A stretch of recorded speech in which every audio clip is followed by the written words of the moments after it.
understand you were across the pond. I was. Yeah, what was the reason? It was a family reunion in Lemgo, in Germany. Where's that?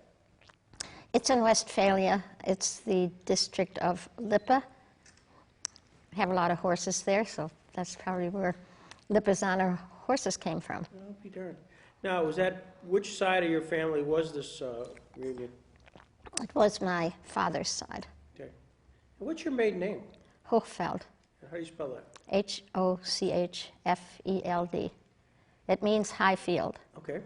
And we actually went to the high field from which our name derives, which was really fascinating. Let's hear it. Well, it's in a little town called Bega, B-E-G-A, and the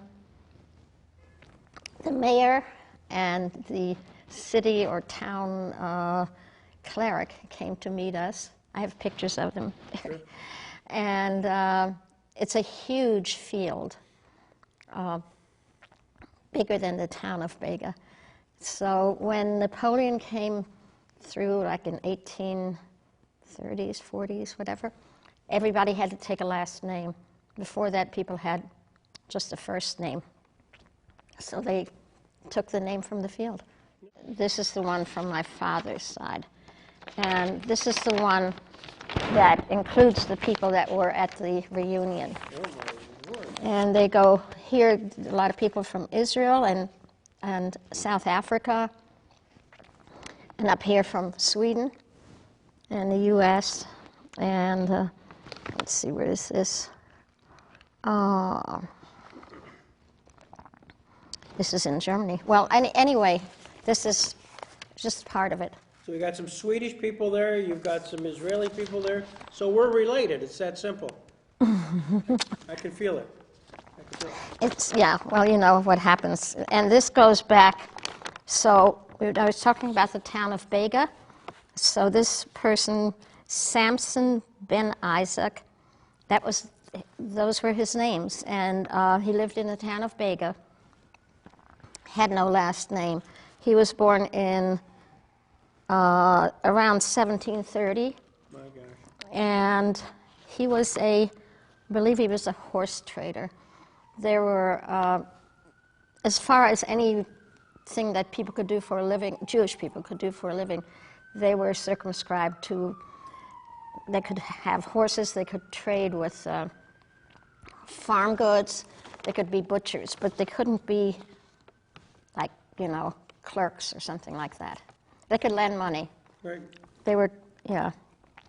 And then his son, Isaac, Ben Samson, which means the son of Samson, also lived in Bega, born in 1765, and had no last name. And then I guess here, another Samson. Didn't seem to be very, very imaginative about names, but I guess he was the first Jewish person in Lemgo that was allowed there. And he took the last name of Hochfeld, because this is here, it says Hochfeld, Lemgo, because he had to take a name. And they just took that from that high field, which is huge. It's really huge. So What did your dad do for a living? He was a physician. Was he? Yeah. Was that common in the family itself, or was he one of the first? No, we had a couple. Yeah. Yeah. In fact, one of them was the first one in one of these towns. I've forgotten which. But no, he wasn't the first, but there weren't that many physicians either in the family.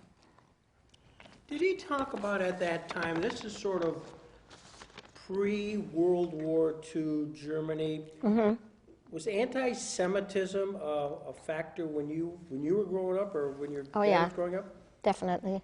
Yeah. I definitely remember it because I was not sent to a public school. And my parents were not religious, but it was because they figured that, there was a lot of prejudice. And so, excuse me. And I still remember the SS and SA you know, the brown shirts and the black shirts Right. marching in front of our apartment, and it was kind of scary. Was it for show, or was the fact that just, because did you live in a Jewish neighborhood? No, So it no. was an integrated neighborhood. Yeah, it was. But and Danzig, where I grew up, was supposed to be a free city. Under Wilson's 14 points, it was made into a free city because Poland and Germany, you know, were always vying for that. It was the only, the only seaport for Poland because Poland is a landlocked country, so it was very important to them. And there were quite a few Polish people living there too. But despite the fact that it was a free city, I think the mayor was a Nazi. And so it's starting probably in 1934 or so, there was a lot of anti-Semitism. Do I dare ask when you were born? You can ask. 1929. For the camera, just to put it into a time perspective. 1929, so I was pretty young, but I was, almost 10, and at that point you remember. Exactly. That kind of stuff. In your family itself, would you have siblings? Mm-hmm. I have a brother. He's almost 2 years younger than I. Mm-hmm. As that, again, getting into that time period of the 1920s, and then of course when you were part of the 1930s, did you get a sense that the Danzig population was anti-Semitic, or was it more of a governmental process that you felt? Did you feel your neighbors were treating you differently? That's kind of hard to tell. I think it was because of the political situation. There was anti-Semitism, throughout the ages. I was more aware of the actual political, the troops marching, rather than neighbors. Though I do remember kids when we were playing, they would ask, "Are you Protestant, Catholic, or Jewish?" And of course, you'd want to answer Protestant. Catholic wasn't so good either. So I was aware. Yeah. During going to school, you went to a private school? It was I guess it was a private school, but somebody set it up so that the Jewish kids could go there. But there are non-Jewish students as well? No, I think they were only, as far as I remember, they were only Jewish kids. Did you socialize did you socialize with non-Jews when you went back into the neighborhood? Did you play soccer or anything else with other folks, or was it pretty isolated? Well, at that time you didn't have games like you do now. You just were out on the street and played hide and seek or whatever. And they were, I don't think they were necessarily Jewish kids at all, because I don't think we lived in a Jewish neighborhood. Yeah. Tell me about your dad. I talked to your son yesterday, so he gave me a little bit of background, just enough, to give me information to ask the questions. But your dad was in World War I, right? Yes, and he was. What was his participation there? Well, he was I don't know whether he was a sergeant or what. He was captured by the Russians. In fact, I just ran off his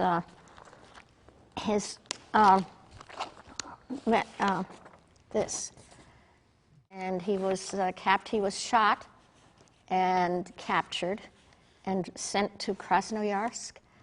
And there, because he was a medical student, he was kind of given more privileges. And also, which was really surprising, they were given a small stipend. So they could go into the town and buy eggs or something like that. But he also lived underground, that's where they had the prisoners. I guess, like in the earth, that was pretty primitive.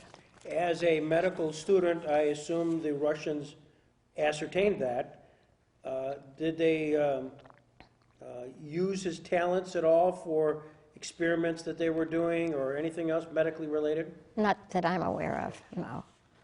Because this report is pretty detailed, and he doesn't say anything about that. When was he captured? Do you remember? Was it captured? He said it must have been,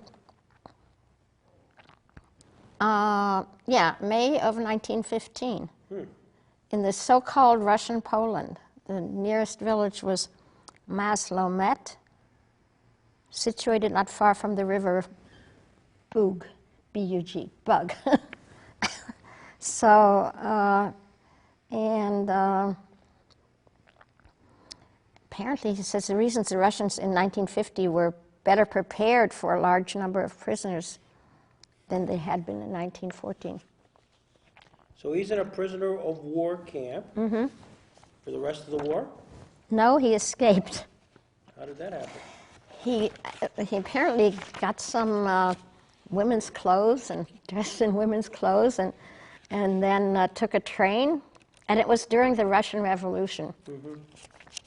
So, people said, welcome comrade and stuff like that. This is a fascinating report. I can let you read it. I'd love to read a copy of that. So the revolution was 1917.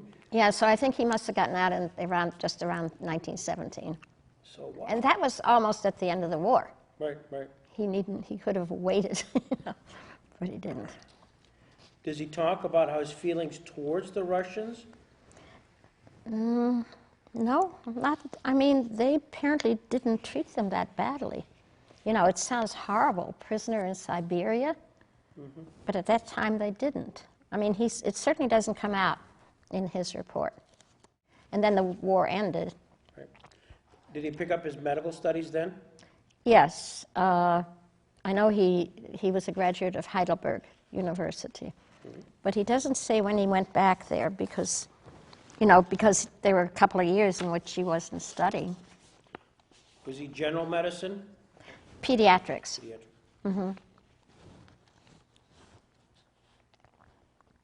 So you grew up in a house which your dad was a physician, pediatrician, and did your mother, was she just a home mother? Or? Yeah, she stayed home.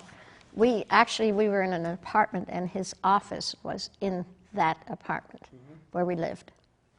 So you saw the buzz of patients coming in and out of basically your building there. Yeah, although, I wasn't that aware of them. I was aware of one patient, and of course he was boycotted, and I don't know what year that was, because you weren't allowed to go to Jewish doctors.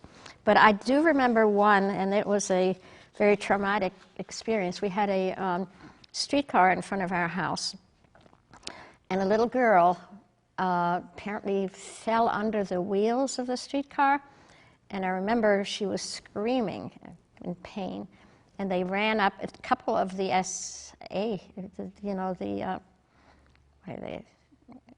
anyway, a couple of the uniformed guys ran up and brought her to my father's office to be treated. I remember she was just, screaming, and then she stopped. He probably gave her a shot or something.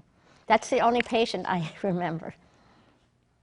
When did you start recalling the brown shirts, the black shirts, kind of marching in your area? The first date that sticks in my mind is 1936. But I was, they used to do that parade. But it wasn't against the house. It was just a general parade. And they would sing these Nazi songs that were, the Horst Wessel song, and the ones that, Soldaten, Kameraden, schmeißt die Juden an die Wand, which means soldiers, comrades, let's toss the Jews against the wall, which is not something that a child likes to hear, or anybody. Did you have conversations with your mom and dad about what was going on out in the streets? I don't think so. My father was aware of that things were getting bad. And he actually took a trip to Palestine. I guess he was thinking of, immigrating there. And But my mother was very much against it. So then I guess they made the decision to come to the U.S. instead. I know they settled in West Virginia. Why there? Because there was a quota on doctors in certain states. You could go, there were just so many that could go to certain areas, and it happened that he, got West Virginia. It wasn't his choice. So when he comes and has a little family gathering, I'm visualizing, and he says, Rennie and your brother, I'm going to leave, and because he left early. He went before you, didn't he? He did. He left in January of 1938 and had to go through internship here in West Virginia, Charleston, West Virginia. And I don't remember any, sitting around a table and talking. I was 9. My brother was 7. So I think they felt, I don't know, but we didn't discuss it. They must have discussed it. We didn't enter into that. The idea being that he would go, he would get everything prepared, set up practice, and then he'd call for you. Yeah, I guess that was the idea. And then we went to stay with my grandparents who lived in Hamburg. So we were there a few months, and then we were supposed to leave in early 1939. I think we already had boat tickets or whatever, and he wired us to come earlier. I do remember my mother being very upset, and so we got on an earlier boat in September 1938, and that was the St. Louis. Before he decided to go to West Virginia, had the word come out to start boycotting a Jewish doctors? Was that an order that you can recall? I think that was part of the Nuremberg laws, to boycott any Jewish business, whether it was a doctor or a business or whatever. So do you get a sense that, and this probably is multiple things going on, but not only the economics of the practice, but also was there the fear factor of what was going on? I'm sure there was. I'm sure. You can imagine being in that position. All of a sudden, your patients are not allowed to come. You don't have an income. So what are you going to do? Yeah. So you leave September of 1938 on the St. Louis, which has its own. Yeah. Was that was there a reason why that particular ship, was it the ship that was known for going back and forth to the United States? Was that the line, or just so happened? No, it was the Hapag-Lloyd line, and it was one of the boats that, actually it was a luxury liner, and it made frequent voyages back and forth.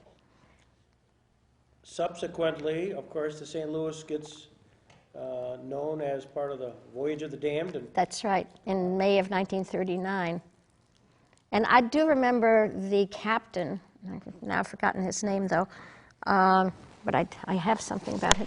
He was a very nice person. I know my mother said that he was really nice and very sympathetic. And he did try to get the refugees off in Cuba and couldn't in 1939. Did you did you follow that at all in the newspaper? Did your mother happen to say, hey, we were on that same boat? Was that a conversation? No, it was not. And I didn't find out about it until I was older, actually.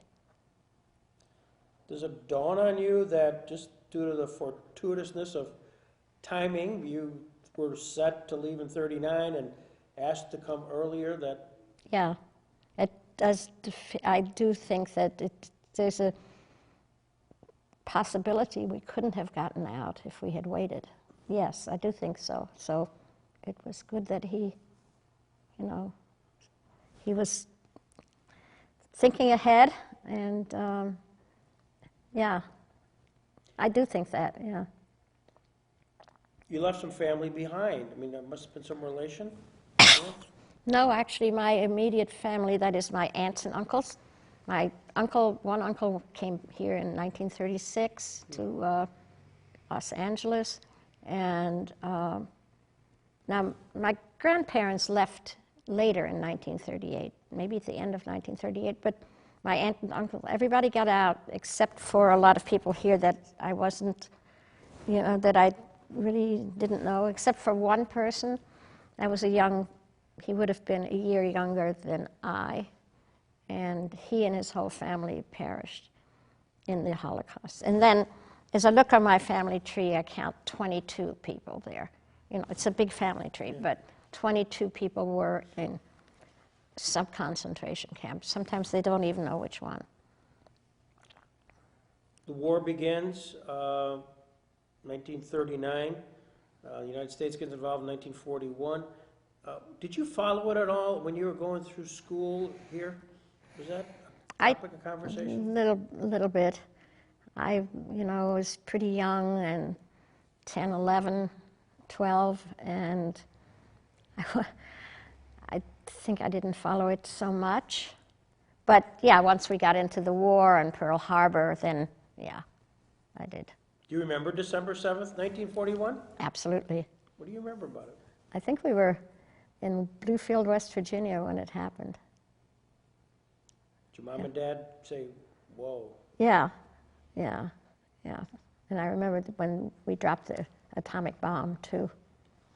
What do you remember about that? My mother thought it was a good thing. I'm not so sure, but she did. She thought that, that's great. So. During that, again, just trying to do the math, you would have been 16 when the war ended. Started your 29, 45.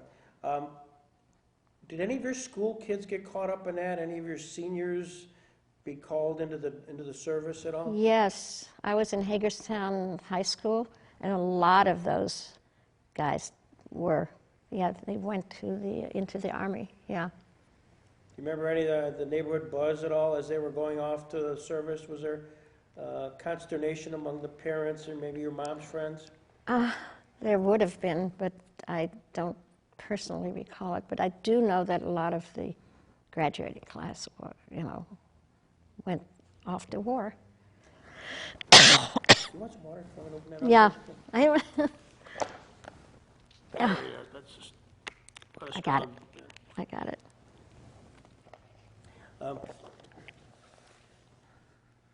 So 1945, it finds yourself in the, were you in Hagerstown at the time? Yeah. Was there a Jewish community there? I don't know. I know in Bluefield, West Virginia, we met a Jewish couple. My parents were not very Jewish, and but I don't remember Hagerstown. Okay. Yeah, in fact, I went to the Methodist Church in Hagerstown with a friend of mine. So that wasn't practicing Judaism wasn't part of your. No. Although in Danzig, I think we went to the synagogue a couple of times in the High Holy Days, and that was a synagogue, that was burned down. We'll talk about that synagogue. This is again a little news note from Cliff about the synagogue there. Did that get sold? Was there some sort of real estate transaction there? It wasn't exactly real estate. They had a lot of memorabilia of value, candlesticks, all kinds of things. And they sold it to the New York Museum. I didn't bring that material, but they rescued people that way by raising money to get people out. And that was an unusual thing that they did. There's a documentary on that called Danzig 1939. That's what he was referring to, I'm sure. So, essentially, that the Jewish fathers, I use that term lightly, decided to sell a value Yes. to raise cash to pay the Germans. Yes. Then they could get their visas. Exactly. And they rescued quite a few people that way that were able to get out because of that wouldn't have otherwise. Was there any controversy regarding which of the Jewish people would be the beneficiaries of those funds? Is that anything you read about? No, it was not in that documentary. Cliff had mentioned he thought perhaps some of the, there was the German Jews, and then there were the Polish Jews. Yeah, there was controversy. I mean, not controversy. There was it was basically, I think, a class thing. The Eastern European Jews were, first of all, more Orthodox, and secondly, they were generally not as well off, and certainly not integrated the way the German Jews were. So the German Jews looked down on them. I do know that. I graduated from Hagerstown High School, and then I applied to Georgetown, or George Washington, but then I got a scholarship to St. Mary's Female Seminary, and that was full paid, so my parents suggested I go there. So I did go there for a year, but I found it wasn't really academically very stimulating. Mm-hmm. So then I went to George Washington University for a year, and then to University of North Carolina to get my bachelor's. Your bachelor's in what? Bachelor's of Science in Medical Technology. What was your goal? I really wanted to be a doctor like my father, mm-hmm. and he pretty much discouraged me. So I just had that 4-year degree, and then I got married, and I followed later, to get the master's in biology, a master's in biology education, after I had the kids, actually. Why did you think he discouraged you? He was old-fashioned. He was born in 1894. He was a German doctor. I think there was, women don't go into medicine. It was that chauvinistic attitude. That's the only way I can explain it. Did you sit down with your mother and say, "Hey, Mom, what's going on here"? No, I didn't. I just said, okay. Yeah. So off the path you go, and at some point you stumble onto a guy named Murray. Right. How did that happen? Well, I met him in New York City. There was a party I was invited to, and I met him there. And he asked me out, and that was, the beginning of... Well, there's more to that. Come on. Well, I mean, we knew each other only for about a year when we got married. Right. So what was it that attracted you to Murray Bob? Well, I thought he was really, really very intelligent and had a good sense of humor, and I just really admired him. And he thought he knew so much, and he had read so much, and I was very impressed.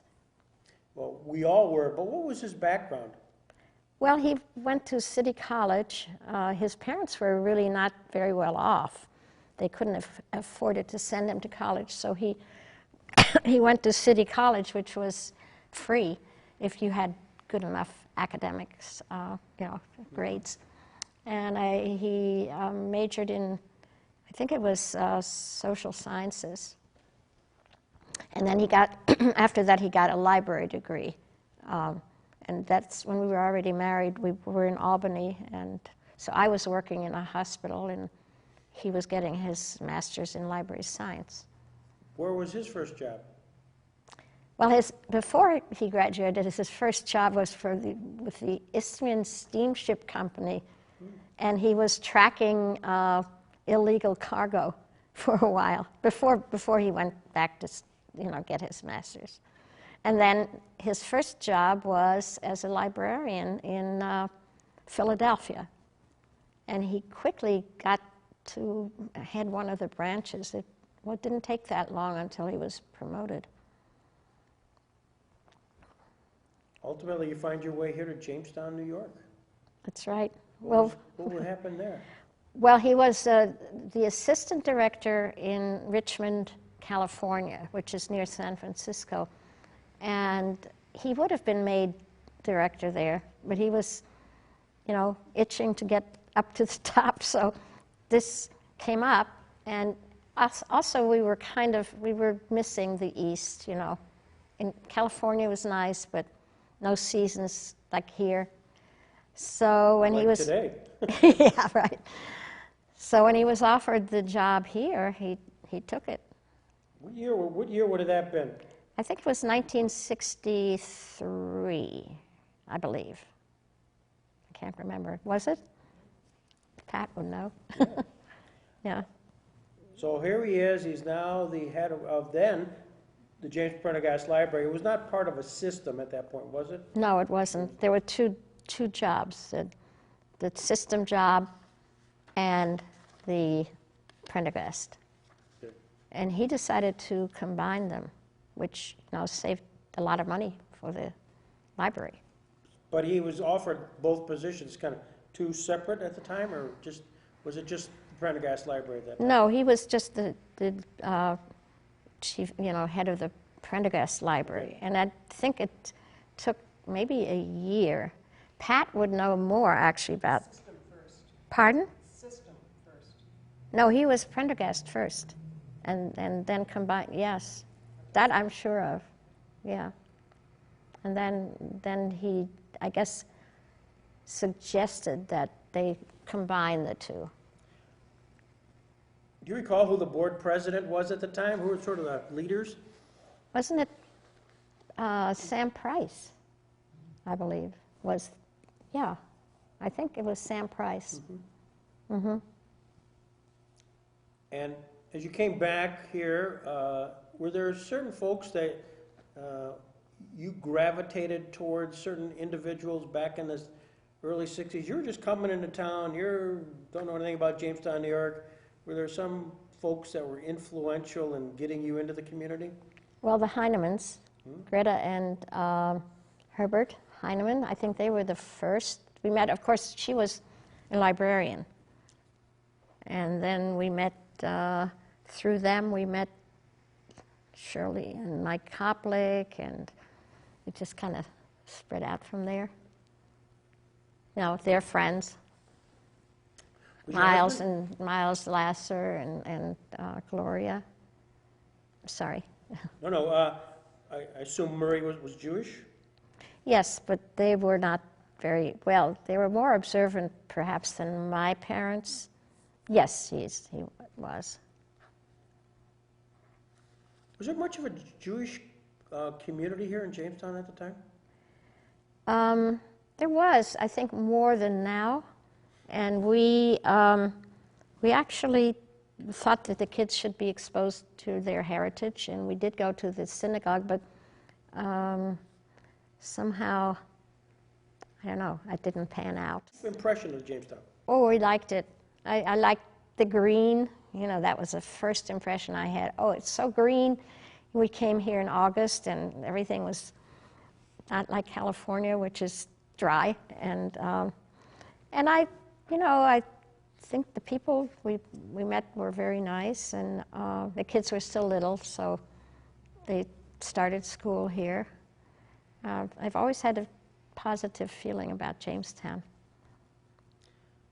Kids are, how many children do you have? 3. 3? Mm-hmm. And I know Cliff, and who are the Yeah. other 2? Dan and Elisa, Okay. 3. What are they doing these days? Well, Cliff, as you know, is a professor at Duquesne, political science. Dan is he has a position with the Sasakawa Peace Foundation. He does puts programs on for them and travels all over Asia. And Elisa is a mom now. She had her first baby at 52. Wow. I know. Wow. So she's happy in that. And she was working in libraries before. So what kept you busy? The kids. Kids. Yeah, and then I was taking some courses at Fredonia, and then I went into teaching. Murray stayed in that position, well, until he passed until away. he passed away. And that, what year was that? 70, excuse me, he was 73 years old, 2003. Here, that's 40 years. Can you comment on what changes occurred at the Prendergast Library and the Chautauqua Cattaraugus system during that 40 years? Can you give me the Murray Bob story there? Well, I think he really built it up into a first-class library. I mean, they got a recognition as being among the best in that, you know, the size of the city. He loved what he was doing. And, I mean, he was a book lover, first of all. Yeah. You know, loved books. And had something that fit him perfectly.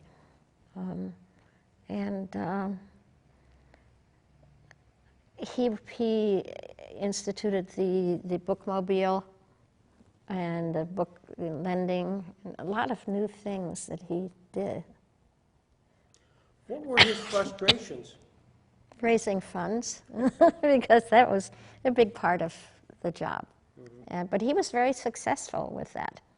But it caused him headaches, I know, because he not only dealt with the Prendergast Library to get funds for the library and the branches, but the library here, but also the system with, was it 32 member libraries? And so he would have to, beg, or not beg, but get funds through that and through the state. And he was also the president of the New York Library Association for several years. I don't know the exact dates. Libraries during that time period kind of entered the world of, in a sense, social media, in a sense of movies, videos, Yeah. VHS, DVDs. Yeah, That's a whole different thing than just books. right. It really was just pretty much starting in maybe, I don't know how many years that he was there. And of course, the card catalog went. So there were a lot of changes that he had to deal with. One of the things I remember so well about your husband was certainly his intellectual capacity and articulation, but also his friendship with Fran Grow. He really liked Fran. Really, and Fran was on the board, and he liked him very much. So I know that Fran and he would talk about, at the time, the erudite state of affairs. I mean, they were at another level. When I sat in, and Fran would bring me along because I was involved with the Community Foundation. And I'd sit there and go, wow, this is way above my pay grade. I don't know what they're talking about, but it must be really good. And I know they would write to the New York Times. Well, Murray wrote several articles that were printed there, Yeah. and not only in the New York Times, but other magazines and other newspapers. Did he enjoy that? I mean, Oh yeah, he got up every morning at about 5:30 and started writing before he went to work. because that's, I guess, to be accepted and published in magazines of that ilk was, I mean, that's a sense of pride. Yes, yes, and I have all the published. I have a file cabinet full of all the published articles that he wrote. As we kind of draw closure, I know we got some fans here who probably say, Greg, why didn't you ask Rennie about this? And yes, Michael. How do your early life experiences inform your worldview today? Well, I think I'm very aware of, repression and, trying to take away people's liberties. I mean, I think I'm very sensitive to that. That's... Say more. Say more. Well, it makes me, I suppose, I don't know what the word is that I'm looking for. I don't know, I'm running out of words. The oppression of blacks or any minority group. I'm sensitive to that because I went through that. I would say that. And laws that try to repress your freedom, because I was aware of that too. I guess that's how it affected me. Yeah. I did. And when I was at University of North Carolina, that was and I graduated in 1950. That was the very beginning of it. And there was a busload of black people who went to Washington. We went to a church, and I went with them. There was one other white person. There was a white guy, don't remember his name, and I. And the rest of the bus was all blacks. And at that time, of course, we didn't mix, really. It was very segregated. I don't know why I volunteered to go. It was a little bit, I don't want to say dangerous, but it wasn't exactly the thing that you might, anybody would do. And I remember going to the church in Washington. They had a rally, and I think they were talking about civil rights. I don't remember exactly what it was, but it was at the very beginning. And then on the way back, it was an old dilapidated bus. On the way back, I stayed with a black family in Chapel Hill. They were extremely nervous about my being there. I remember that. That's about it as far as I remember. But so I volunteered to go. Maybe it was because of what I had gone through. That was about as much as I did, though. I didn't follow up on that. Well, what I remember was that I was put into second grade. It actually should have been in fourth or fifth grade. And I didn't speak any English, really, although we had some English language, some courses or something in Danzig. But I really didn't speak English. And I was kind of humiliated being with these little kids and, coloring and so on. And I don't remember how I actually picked up English. It's like you wouldn't know how you learned your language. It's kind of, you just sort of absorb it. But I do remember the very first word that I learned, which was don't. I was playing with a little girl, and I must have been doing something she didn't like, and she kept saying, don't. And my mother explained what it meant. So that's the only word I remember learning as such. There's a funny story. My mother knew that things came in cans here, which they didn't in Germany, and she liked hot dogs. So she picked up something that she thought was hot dogs, and we opened it up, it was dog food. Oh. So, she saw the word dog and bought the can. Well, it's food. It's a food. Did you get back? I know you've been back here in Lemgo. Have you been back frequently to Danzig to kind of see?